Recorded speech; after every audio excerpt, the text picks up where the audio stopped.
You're listening to The Partially Examined Life, episode 335, our first take on Aristotle's Metaphysics. I believe we're in book 1 and have just finished chapters 1 and 2. We read up at least through 7. Plus, there's the very short book 2 that we also read. So let's get going. After 3, he at least brings up, this is not his introduction of it, the 4 causes. Should I give the Sachs version? Yeah, go for it. Since it is clear that one must take hold of a knowledge of the causes that originate things, since that is when we say we know each thing, when we think we know its first cause, while the causes are meant in 4 ways, one of which is thinghood, or what it is for something to be, since the why leads back to the ultimate reasoned account, and the first why is a cause and source. Another is the material of underlying things, a third is that from which the source of motion is, and the fourth is the cause opposite to that one, that for the sake of which, or the good, since it is the completion of every coming into being and motion, which have been sufficiently looked into by us in the writings about nature. Still, let us take up also those who came before us in the inquiry about beings and philosophized about truth. Okay, so this is all just the introduction to, he's going to talk about a bunch of other philosophers. Those all look familiar except for the first one, thinghood, what it is for something to be, which is the formal cause, right? Whatever it is that determines that is this thing and not another thing. So thinghood is translating ousia, which is often translated substance. And the what it is to be, the toti enenai, is the essence, typically translated as essence, or toti estin is another phrase that Aristotle uses a lot, which is just treated as synonymous with toti enenai and translated as essence. And he's putting the two together here because he's kind of foreshadowing one of the answers to his inquiry. As we get into the next recording and we talk about book 4, it's going to turn out that his inquiry into being, he's interested specifically in the concept of substance, and the answer to the question of substance is going to be essence. And on this, in a way, he's in agreement with Plato. These essences are the fundamental explanations of things. It's just that Plato wants to put them into these external forms in a different realm. So the ousia, the substance, the thinghood, is accounted for by the what it is to be. When you say it that way, it verges on sounding tautological, right? When I say, well, what makes a thing a thing? Well, it's what it is to be. It's the thingness that makes it a thing. It's the thingness that makes it a thing. I know that it's not exactly, and there are important points about parsing it out that way. So we should point out that the concept of essence, or the what it is to be, is kind of the real world corresponds to the horismos, the definition. And it isn't the only candidate. So, right, matter, he's going to go through some of the other possibilities. Matter is a pretty obvious candidate that the pre-Socratic philosophers focused on. You want to know what the substance of things is? It's matter. Or take his account in the categories, which we did. Did we do that last year? I forget when we did that. But his account, is it years ago? And I'm thinking it's way longer ago than that. No. The account in the categories is just that it's like a substance attribute. It looks like very much like a substance attribute type of metaphysics. Properties of things, or the attributes of things, are dependent entities. They can be predicated of this underlying subject or substrate. But the substrate itself, the underlying subject, is substance just in the sense that it cannot be predicated of anything else. So that was Aristotle's answer in the categories, where actually his thinking has evolved at the point where he's writing the Metaphysics. Those two things are not simply correlated anymore, and his picture looks a little bit more Platonic than it was in the categories. Yeah, so that's where he starts when he's talking about other philosophers, is those who gave material causes. Thales, most famously, everything is water, and he goes through, this person said it was air, and this person said it was fire. He puts Heraclitus in the fire category, even though our Ava Brand interpretation of Heraclitus put her in the ratio, like the Pythagoreans, it seems, or some sort of combination. What's funny is he's going to accuse Plato of being like a Heraclitean, a Parmenidean, and a Pythagorean. Those are all accusations that he levels at Plato, but anyway. He just goes through this, why would you, if there's only one substance, and that's the only cause, why would anything happen? Mm-hmm. Right? So we got to introduce 2 substances. So even Parmenides famously oh, there's only the one and it's unchanging. That's the world as it is in itself. But the world as we perceive it, it's got two opposing forces. It has light and dark, that you at least need two things battling against each other.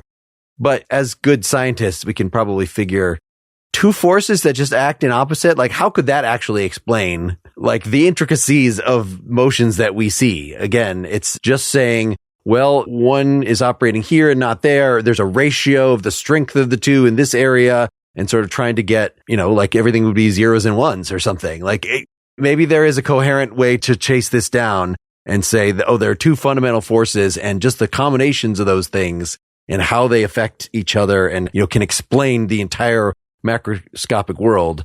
I don't think Aristotle buys that. It sounds like we jumped past the four causes here. He's gone into the materialistic theories. Mm-hmm. We can come back to it. I don't know that the material causes that they're being thought of as forces. When you talk about light and dark, I didn't get them as forces, but as substances. Maybe light and dark, maybe they're forces of two different kinds. He'll present the materialist theories, and then he's going to say, but hey, where does the motion come from? How do we... Exactly. And then he's going to talk about people like Anaxagoras or whoever it was, Strife and all that stuff. So, but yeah, we should do the four causes. It's a reply to materialism is that you have opposites of one another that amount to being forces, good versus bad and stuff like that. Well, those are add-ons. Those are ad hoc add-ons to the theories. Yeah. Let's get through just enumerate the four causes first, because the critique he's going to make of all those various things makes a lot more sense if you take into account that he's got this in mind ahead of time. So, okay, there's the knowledge of the cause that originates things. So, of things that you can know as the first cause. That sounds like all of them, frankly. We're on cause number 2, which is the matter. This is the preamble to that. I was going to try to enumerate. There's 4. Causes can be meant in 4 ways. Thinghood, which we just talked about, substance and or essence. The material cause. Then there's the source of motion, as he calls it, or change. I read that as being and becoming, or change. I don't know if that's right. And then there's what the Sachs translation calls the good, which I struggled with, but I came to an understanding as like essentially things being created beautiful or ugly, good or bad. Essentially, none of the other causes can account for normative.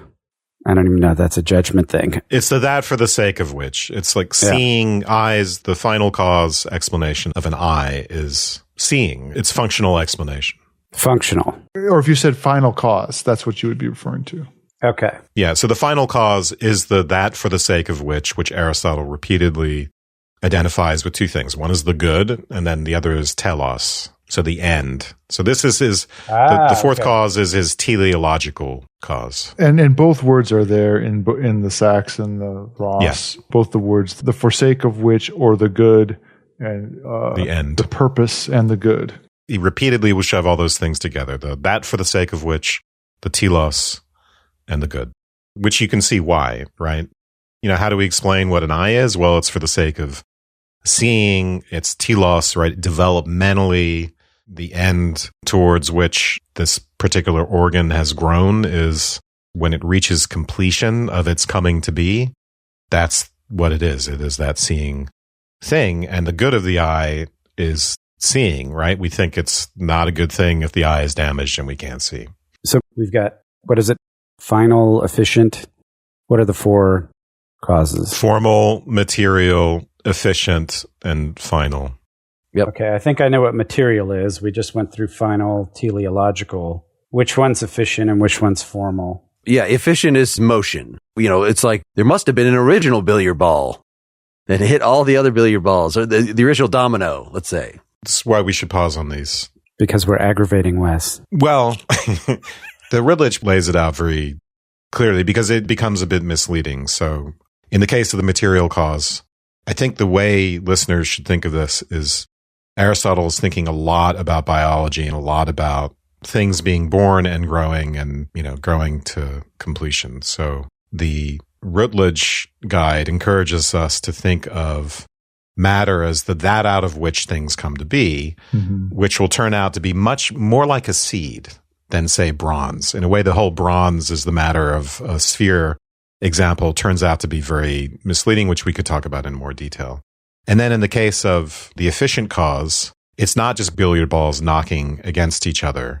The efficient cause is essentially apparent. It's the source of motion. It's the source of the motion, but in particular, it's how does the form get imprinted on the new thing?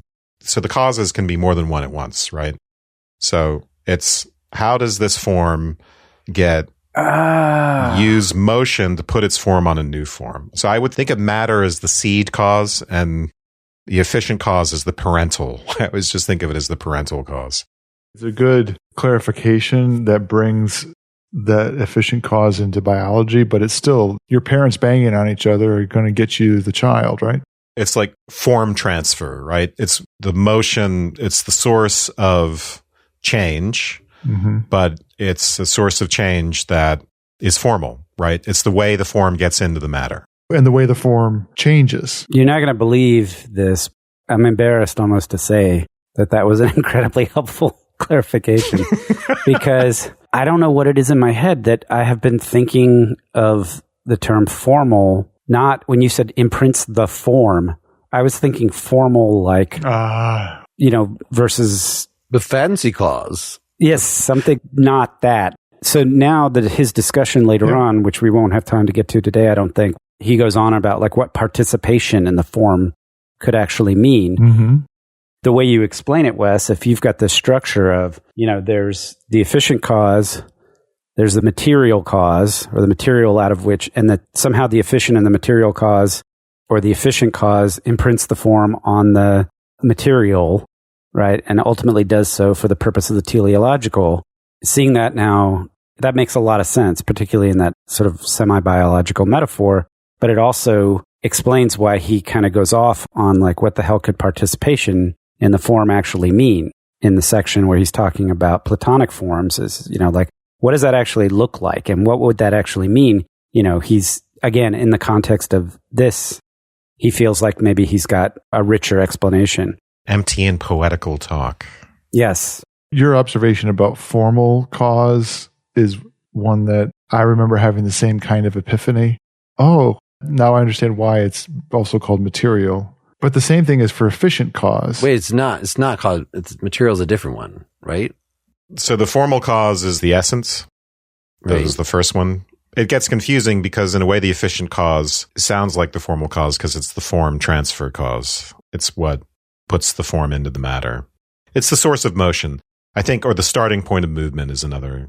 That's a literal translation of the way he puts it. But, the formal cause is the starting point of movement. yeah. So what explains how something comes to have the form that it does? That's its thinghood. Yeah. I mean, ultimately, if we think about where we're going with this and being at work, being itself, he's going to do something ingenious. The becoming is the big puzzle for these guys. Change is the big puzzle. And Aristotle's going to say, actually, I can show you how being and becoming are not just in conflict. I'm going to show you how becoming serves the purpose of being. We need activity. You're going to see this critique repeatedly in the Metaphysics. We can't get anywhere without motion. We need activity. We need motion. And we need it even to explain persistence. We need it to explain what looks static cannot be explained without some underlying dynamic system, without motion.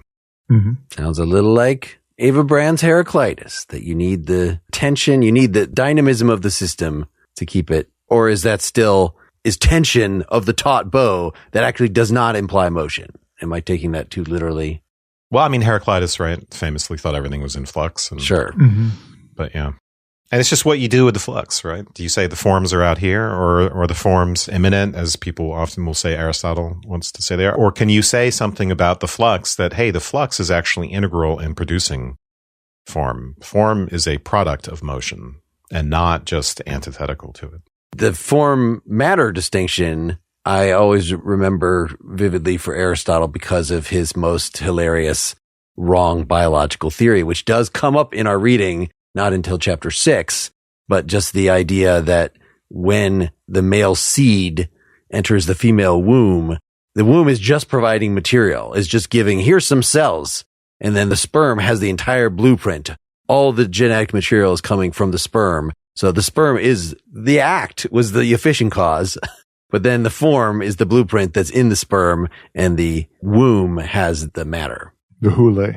I think we can leave off. There's a discussion in the Religion about matter's potentiality and a very sophisticated discussion of what matter is. But I think we're going to get to that later in Aristotle anyway. And so that could probably wait, and we could do his objections to these various materialistic theories. I mean, I thought I summed it up, which is that material does not make itself change. For instance, he says the bronze does not make a statue. So in a sense, the bronze is the cause of the statue being the way it is, in that, it has a particular material constitution, but it is clearly not enough bronze lying around to just spring into becoming a statue. We need more than that. So these philosophers who thought everything is water and that explains everything. It's just, no, that's not enough of an explanation. So these philosophers, right, they are doing something very natural, which is they're saying, well, the substance of things, if we're thinking about that as an underlying subject of which different properties might adhere in at different times, and that explains change, right? The properties stick to the underlying substance and things change. And, so what persists? Well, air, water, fire, and earth, or atoms, are the things that persist, and everything else is in motion. So ultimately, stability is kind of hidden, right? It produces a macro level appearance of some stability because we aren't just seeing change. We're seeing a dog, and we're seeing the dog stay a dog and all that stuff. In other words, these are mereological explanations, or these are explanations that look at parts and wholes and try to explain the wholes in terms of the parts. We think, okay, let's just look at the composition of things, and that's going to tell us what we need to know. But isn't there also, when you make a move like everything is water, you're going to a universality, right? To simplifying things down into a one thing. And there's still the criticism there that, isn't Aristotle effectively saying, you have the right instinct, right? We want to get to something universal, right? But it's not satisfactory for the following reasons. It's leaving out key things that that need to be part of our explanations, in that I'm trying to understand the world, trying to figure things out. There are too many things that aren't figured out. Yeah, we have to explain how other things are derivative of these different elements. Mm-hmm. And there's a qualitative problem. The whole is greater than the parts. I brought that up before. If we're all made of earth, we don't. Actually, that's the one that most people don't use. But if we're all ultimately water, well, we don't all just look like water. So where do we get the emergence? Yep. It's the same problem for modern science. It's not a problem that goes away. But do you say I'm made of atoms? Do I look like an atom to you? But yeah, so as Mark was saying, all of these materialistic theories leave out the cause of change. So where do we get our motion from? You could say fire produces motion, which Aristotle says that was one of the solutions that people tried to come up with. But the thing that he ends on is, even if you could somehow say, and modern science would say that, modern science would say, yeah, actually, we would call the elements and the atoms and all the other stuff. It does include motion. The motion principle is there down at the microstructural level. That's swerve. Aristotle will say, even if you could do that, what about the apparent order? So how does that give rise, right? It's fine to have motion at the microstructural level. Why would that give rise to stable entities of certain kinds? In other words, why does it look like intelligent design? Let's just put it that way. Why is it not completely random? How do you explain that? That's the way he ends this critique of the materialist theories, I think. Mm-hmm. So he'll say, let's just say fire produces the motion. Okay, I'm a materialist, got the elements. Well, then how do you produce all the apparent teleology in biological natural kinds? Quote unquote, the good or noble state of some beings. That's what Aristotle means by that. How do you explain the growth and development towards this pre-planned and defined end? Aristotle will say it doesn't seem like it could be mere luck. He uses this word luck. If you guys remember from the Lucretius reading, there's a very natural selection-like account in there, because Lucretius wants to say he's a materialist as well. It's all atoms, right? This is sourced in Epicurus. But it's all these invisible atoms. They're just geometrical. Why would they ever produce any order? Basically, Lucretius's explanation is that, well, it's like monkeys with the typewriters, right? If you just jumble up things enough randomly, eventually they're going to produce these self-replicating forms. And then you're off to the races because it's self-replication. But basically it has to be luck. And that's what Aristotle doesn't like. So then In the section where he's talking about, to get back to Mark's comment from the last episode or maybe it was earlier, this one, I can't remember. Then he talks about the people who have the idea of the opposites to generate motion. So the idea that there's some sort of dynamic tension between light and dark, sky and earth, whatever. Odd and even, right and left, still and moving. Right. He says, you can pick your material substrate. You can call it earth, fire, water, whatever you want underneath this. But these substances are in conflict with each other. And he makes a reference to Hesiod, saying there's some legitimacy there because if Hesiod said it, then we have to at least acknowledge it. But ultimately, even if you account for motion using substance in combination with the material, it still doesn't answer the same objection, right? There's still the same objection with the pure materialist, which is, why is there a stable set of replicable things that are generated by those forces? And by the way, you still have to answer the question, which forces? Is it one set of opposites? Is it 10 essential ones? Is it? And then, you have to come up with some kind of an account of how do they come into complex formulation with each other to do all this stuff? And it's still not going to give you the account. It's still not going to be able to answer the question you need answered. Yeah. Let's stop for just a second and talk about our sponsors. Selling a little or a lot. Shopify helps you do your thing however you cha-ching. Shopify is the global commerce platform that helps you sell at every stage of your business. From the launch your online shop page to the first real-life store stage, all the way to, did we just hit 1 million orders stage? Shopify is there to help you grow. Whether you're selling scented soap or outdoor outfits, Shopify helps you sell everywhere. From their all-in-one e-commerce platform to their in-person POS system, wherever and whatever you're selling, Shopify's got you covered. Shopify helps you turn browsers into buyers with the internet's best converting checkout, 36%, better on average compared to other leading commerce platforms. And sell more with less effort thanks to Shopify Magic, your AI-powered all-star. Here at the Partially Examined Life, we have done our share of online selling. When you choose a platform for doing that, it's really important to have something that will scale well. One of the great things about Shopify is that no matter how big you want to grow, Shopify gives you everything you need to take control and take your business to the next level. Shopify powers 10% of all e-commerce in the United States. And Shopify is the global force behind Allbirds, Rothy's, and Brooklinen, and millions of other entrepreneurs of every size across 175 countries. Plus, Shopify's award-winning help is there to support your success every step of the way. Because businesses that grow, grow with Shopify. Sign up for a $1 per month trial period at shopify.com/PEL, all lowercase. Go to shopify.com/PEL now to grow your business, no matter what stage you're in. Shopify.com/PEL.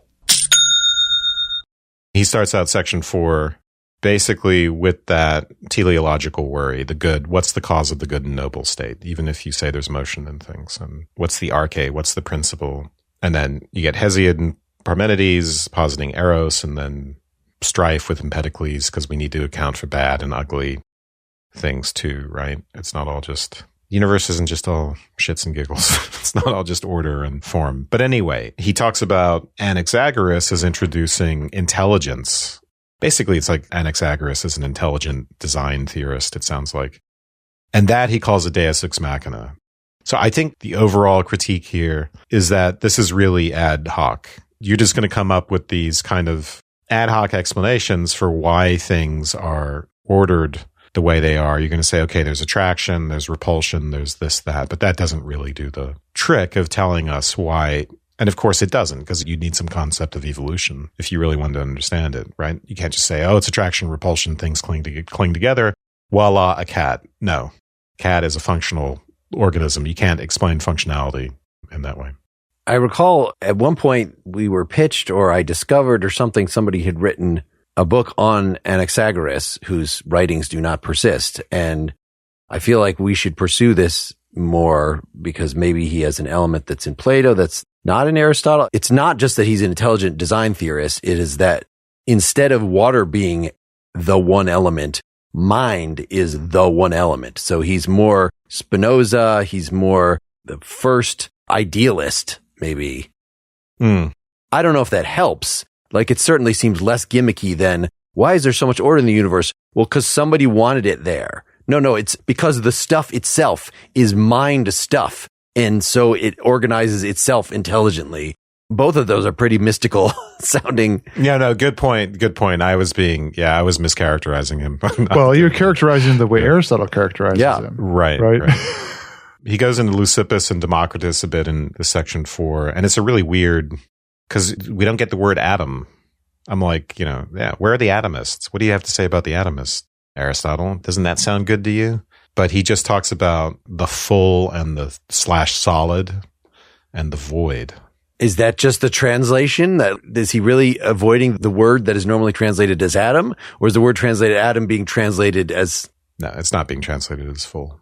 The full and the void are supposed to give rise to beings through, basically, he talks about shape and order and position. It does sound vaguely like Epicurus and Lucretius as well, which is that, as we would expect, why do things have the properties they do at the level that we experience them? Well, there are these invisible atoms, and through their ordering and positioning, they account for these emergent phenomena as we experience them. He's going to make the same accusation here again of them not telling us where the movement comes from. If you remember in Lucretius, I think everything just falls in Lucretius, and then there's the swerve, which is critical, because nothing is going to start sticking together unless you have a swerve. But what's crucial here is that, these are not dynamic atoms. These are not atoms with motion in them. And Aristotle's right to think if dynamism is not built in at this level, then we have a problem. We're in chapter 4, right? That's at the very end of section 4. Yep. I had a note here just that, he mentions that, why would we think there's the final cause, the good, that for the sake of which, aren't there bad things too? So we have a sort of theodicy of the only real causation is something that is trying to bring things together. But anyway, some of these philosophers, right? Hesiod is one of them here, or is Empedocles? Strife. Empedocles, yes, strife. Yeah. So there is the dark force of entropy and ripping things apart or something that is counteracting love. And I don't know that I make the strong division between, when I sort of raised this prematurely, Dylan, you were saying, oh, no, there's just two substances, at least for some of these, before we got to love and strife. But it seems like all these guys that if there's only one substance, it seems like it's a substance with built-in motion. What Wes was just referring to is the atoms that don't have built-in motion. That was sort of the exception, because all these philosophers recognized if you just describe stuff, then you're not describing change at all. So you describe the stuff as having a character. As a character of change itself. Yes. So saying something is a material thing and saying something is a force, I just don't know that these guys make the distinction. But what if there is no change? Sorry, that's a good segue into section 5 in Parmenides. Actually, no, that's Pythagoreans. The Pythagoreans, it's related. Unchanging numbers. What if everything is just numbers? In section 5, he's going to take on the Pythagoreans, the math people, the math nerds, of whom Plato apparently is one of them, he thinks. Isn't there that you have to have, what's the saying above the door? You have to know geometry before you show up at our school. But he's going to weirdly later on in section 9, which word I don't think we're going to talk about, but because he has a description of Plato as thinking the forms are numbers, which is not something we ever see in the dialogues. It's so weird. Yeah. And then critiquing that. And it's a very complicated critique. We tried to, in a Closereads recently, what does he actually say about the forms? Like, does he have a theory of forms? And at least according to Sachs here, like, there is no theory of forms in the dialogues. Like, there's teasers.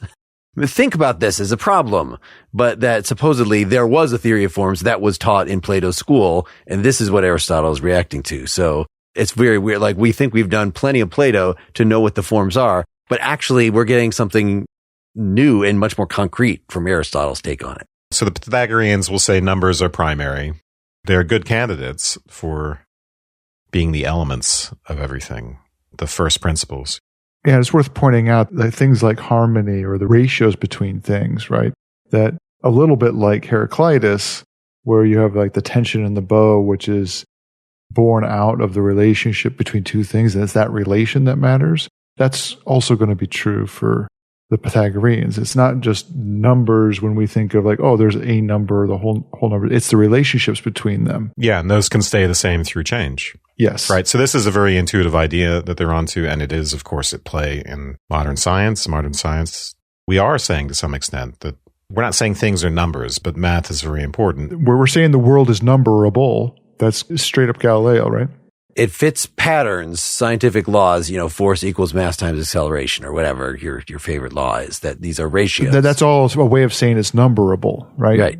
But also that's a more complex form of ratio, which is the thing they're talking about here. So you can have something change, but the ratio between its parts stay the same. Yes. So if you're confused and you say, how are things changing at the same time? Numbers as a really attractive candidate, because they can tell you that maybe it's certain ratios staying the same have something to do with the being of this world that is otherwise in flux. Yeah, I just want to make a point that what you're talking about there is something that you lose when you turn ratios into fractions. The harmonies that you get out of music that are based upon individual ratios that are in a dynamic relationship, you can have that ratio stay the same through change. That's something that's present in ratios that is not present when you turn it into its own new number. So this idea that, there are ratios and harmonies seem to be a basis for higher level attributes, including the soul. He mentions the soul and understanding and justice. In a way, numbers and ratios seem to do more justice to those things and to the world of being than to matter. He says they're even so I love this line, they're so eager to fit everything to their model, they had to add a 10th invisible planet, right? Because they wanted these consistencies between some numerical harmony reason. So they're like, oh, we just can't see it. It's it's their version of noticing a gravitational perturbance that they can't explain. And so, saying, okay, maybe there's another planet out there. Which is a great reason, actually. Mm-hmm. It's where the Cybermen live. That's the planet on the opposite side of the sun. That's Doctor Who's take on Aristotle. All right. I think next is unless people want to do more number stuff, the advocates of the one, Parmenides. I mean, should we say why the numbers are wrong? Just the fact that this doesn't show motion either, right? Isn't that the main thing? Saying that numbers seem strangely inert, just like straight matter. Was there something more to it, the critique, than that?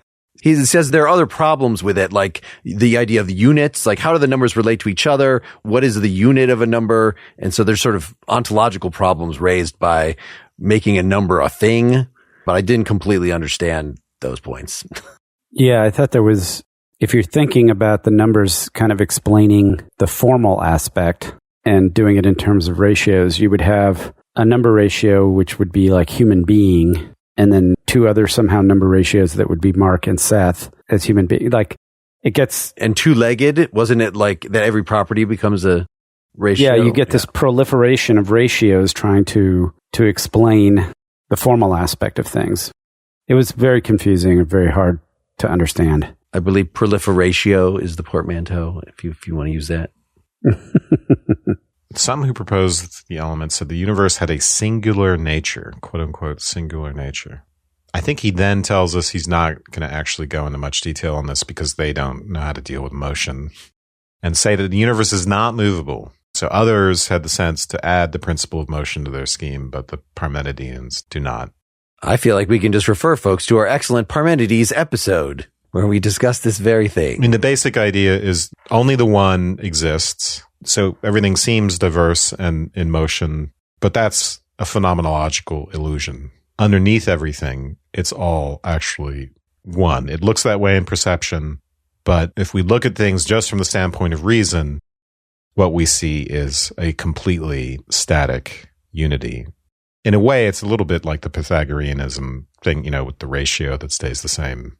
It's like that on steroids. So you just say there's a static principle that explains the whole world. Mm-hmm. And that is one thing. That's one principle, one element. And everything that phenomenologically seems to be becoming somehow comes out of that.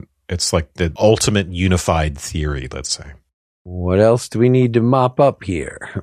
Plato's Forms is section 6, or it starts into it. Then there's a summary. can we sum up the issues? I mean, it's the same problems that Plato has with Plato's forms in the Parmenides, for instance, of like, well, what is this participation? How could a form that's just out there, even if it provides a blueprint of the thing, how could it actually do anything? You would need, as you said, the efficient cause to insert it. So I'm going to use forms, but that's not going to be my only, according to our editor here, one of the footnotes, I'm not finding it here, but it was pointing to the Iliadic stranger, defines form as potency, making the forms causes by ascribing life, motion, and soul to them, making them a combination of motion and rest. So maybe that is like the Empedocles or whatever, like the other thinkers that believed in a material basis for things. Well, the material has some motion shot through it, at least on this part of Plato's presentation. Maybe he had the idea of motion shot through his forms as well. So the question is just for Aristotle, like, does he like that description? Aristotle seems to think putting the form in the thing specifically and not out in an otherworldly heaven actually helps you explain how it does what it does and why not everything has to have a form. It's only things that are a being at work, that have a telos, that have an eternal purposiveness. That is what the form is. It's blueprint. So like something that has DNA. Whereas another footnote, I love the footnotes in the Sacks, said you might think that like a bed has a form because when, this is for in section 9, a craftsman has a blueprint for a bed. And this is part of how Aristotle introduces, or how Plato, somebody introduces the idea of forms in this way. But that, for Aristotle, definitely that does not persist. He sort of kicks that example out. It's only if the bed had its own internal blueprint and could self-replicate, then it would have a form. So this saves us from two-leggedness being a form and mud, right? If we remember in the Parmenides, Plato himself gives all the critiques one could ever want of the theory of forms in the Parmenides and the whole concept of participation. Socrates rakes it. I mean, Parmenides, the character Parmenides, rakes it over the coals, and Socrates can't do anything about it. But here, there is again the problem of change and motion, and he represents Plato's theory as involving starting with the one, and the one somehow generates forms from the great and the small. So the matter in this, or the thing that plays the role of the matter, is the great and the small. The one kind of seeds that and then generates the forms, and then the forms generate the perceptibles, generate physical objects. And Aristotle's going to say that doesn't work. And I think his argument here is not unrelated to one of the problems that we saw with German idealism, which is that you can talk about a transcendental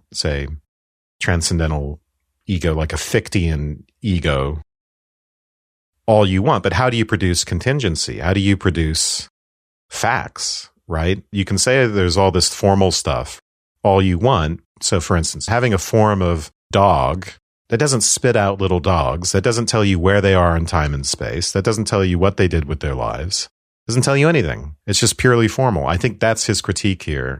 So they don't really generate multiplicity. And he uses the analogy of reproduction to try to intuitively convince us that you can't really just get materiality out of formality. You can't get contingency and matter out of form.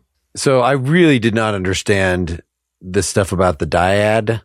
In chapter 6, I have a quote. I don't have the line number. Plato's like the Pythagoreans, but to have made a dyad in place of the infinite as one thing, and to have made the infinite out of the great and small was peculiar to Plato.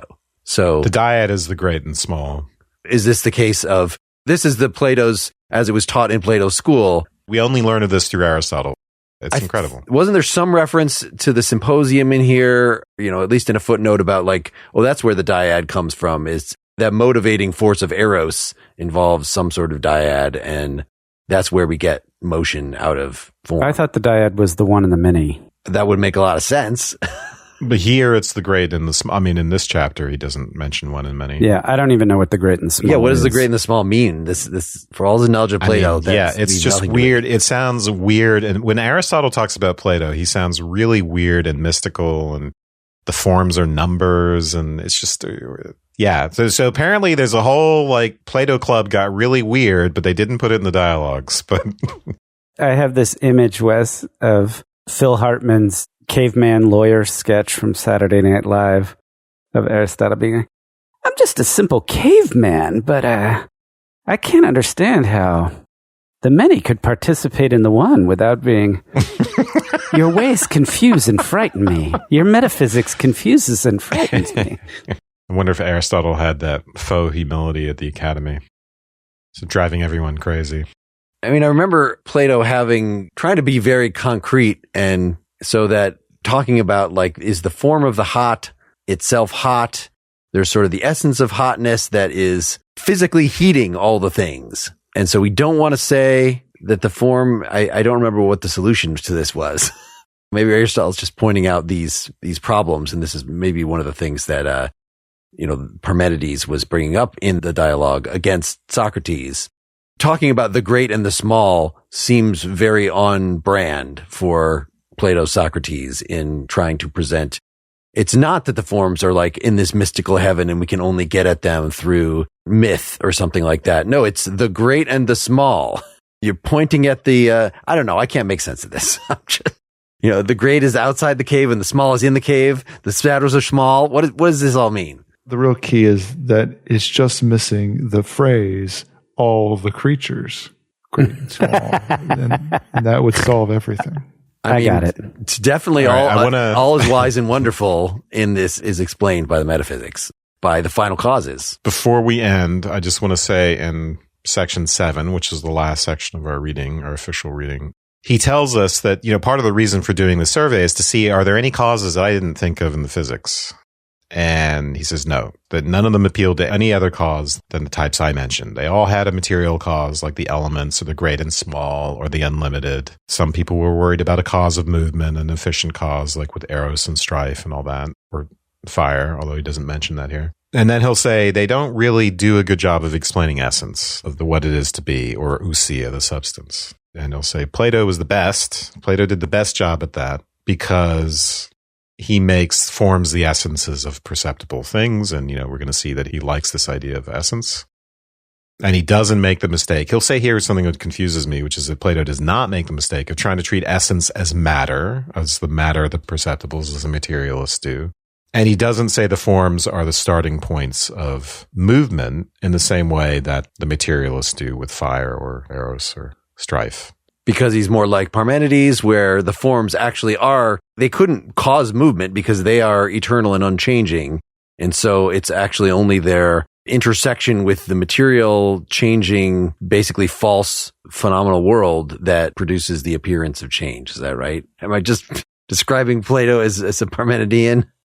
I don't know. Well, he's accused of being a Parmenidean by Aristotle. So the final thing he has to say is that when they talk about the good, they screw it up because he has a really interesting critique that they don't understand teleology. So if you say love or intelligence or understanding causes the movement of things, that's not the same as saying that they are the forsake of which. So you would think it would be, but he's going to say actually, really, you're just using them as efficient causes. You don't get this idea of a functional explanation, even if it seems like that's what you're deploying when you talk about, say, understanding. They're just another form of efficient cause. Oh, that's eros. It's for love. It moves things, but... No, you're saying eros moves things. That's not the forsake of which. All right, let's wrap up. We're going to come back and talk about books 4 and 7, parts of them, unless we change our minds before we actually record next time. And want to have more than 3 episodes here. But that's what the syllabus says. So that's what I'm going to start doing. I hope you enjoyed this. I hope you buckle down. There's more to come. I think if we can say it's 3 and then out, maybe people will be less likely to check out than if we say there's indefinitely many on this book. It gets pretty awesome. Yeah. I don't know why we have to. We should savor this and all right, grok it. Well, completely. Let's see how we're savoring. I feel better about it now than I did when I was reading it. Let me put it. Yeah. Okay. I'm going to say my good night. Yep. Good night. Good night. Good night.